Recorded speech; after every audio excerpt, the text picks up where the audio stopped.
I haven't released any new songs for the last 3 years, and part of the reason for that was that mostly my songs have been about heartbreak, depression, anxiety, a lot of negative emotions. And ever since I got married, thankfully, I didn't feel any of those emotions that much. Hi, I'm Gentle Robot, and I will be breaking down my new song, Desperate Living.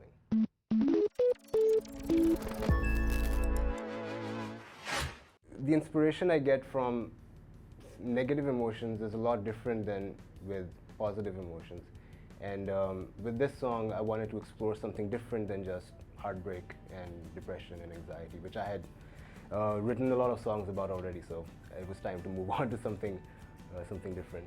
Something that inspired a lot of negativity was the current state of affairs of Pakistan and the world, the economic situation, the political situation, social situation. A lot of different aspects just compelled me to write about it. It starts off with turn away from what feels real, turn your lights off even when we see we don't believe. The song is about 5 main topics. It's about the economy, politics, it's about technology, religion, and it's about society in general. I feel like these lyrics, they start off in a way where we're talking about how we're kind of ignoring all these issues that we're facing, which I get into later in the song. And take the country for a ride, an economic suicide, making decisions and the people shout, they burn your cities with their cameras out.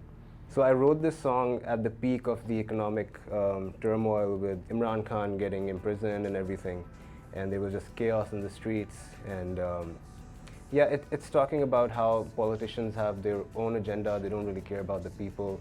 They're kind of depending on you to fight their fight for them, and we're just doing that. We're burning our own country down just because of their own petty politics. And then we go to the chorus, which is, it's all desperate living and we are all desperate living. The idea of desperate living is that everybody, whether we're rich or poor, we're living in a capitalistic society and we're all struggling, we're all living desperately, we all have our goals, we all have our motives, we're all trying to survive, and we have responsibilities that we're trying to live up to.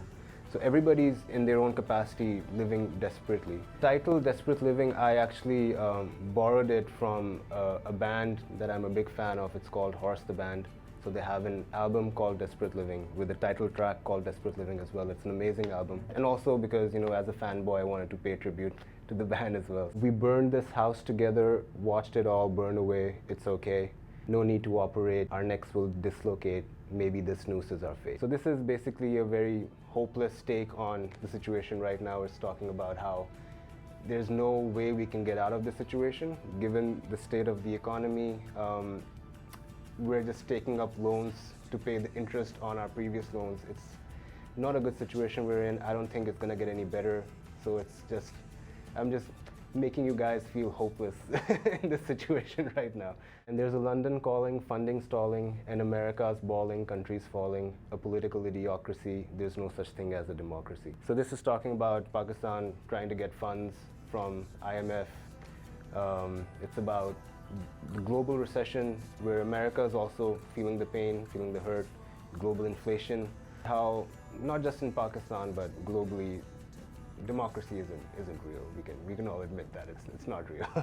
And all the people on a weekend bender are concerned with not assuming gender. So these part of the lyrics are mostly focused on the Western world and first world country issues, and I'm talking about how people are generally focused on identity politics instead of focusing on real world issues or the desperate living of their lives. And when your kids start scrolling, apps installing, and calamities falling, must get out. You know, with kids growing up with technology, the kind of ramifications that has with AI, Neuralink, and everything like that, it's just a very scary future, especially for kids these days. I don't know what they're going to grow up into. I feel like most good songs, they're written in a day or two, because the feeling is fresh, the emotion is fresh, you're inspired and motivated, and the song is coherent.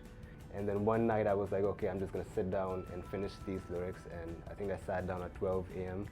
and I went to bed at 8 a.m. and I had finished the entire song in that one sitting. So yeah, and then I reached out to Adil Tahir. He's been producing my songs ever since the Breathe album, and he's an amazing producer. He mostly produces electronic music, and for this track I really wanted like an analog sound because I was really inspired by the War on Drugs and Father John Misty, My Morning Jacket, bands with a very organic sound. So that's the kind of sound that I wanted as well. And with this song, I had a lot of back and forth with Adil, and finally we came up with something that I was pleased with and he was pleased with. And this song also has a solo. I've never played a solo in any of my songs.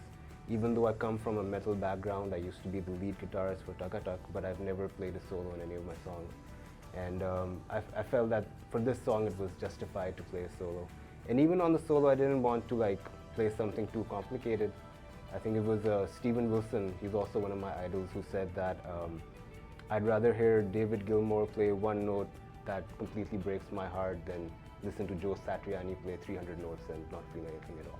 So that's what I had in mind. I don't think I did anything like that, but I tried my best to write a solo that complemented the song but wasn't like overcomplicated, and I wasn't trying too hard to prove myself or anything. Yeah.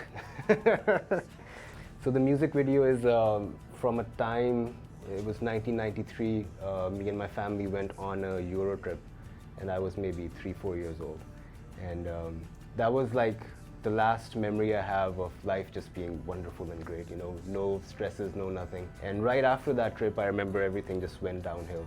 Life before desperate living, in a way, was what the video is about, and then life after desperate living is what the song is about. Kind of a juxtaposition of a before and after of the events that unfolded and where we are right now in the world.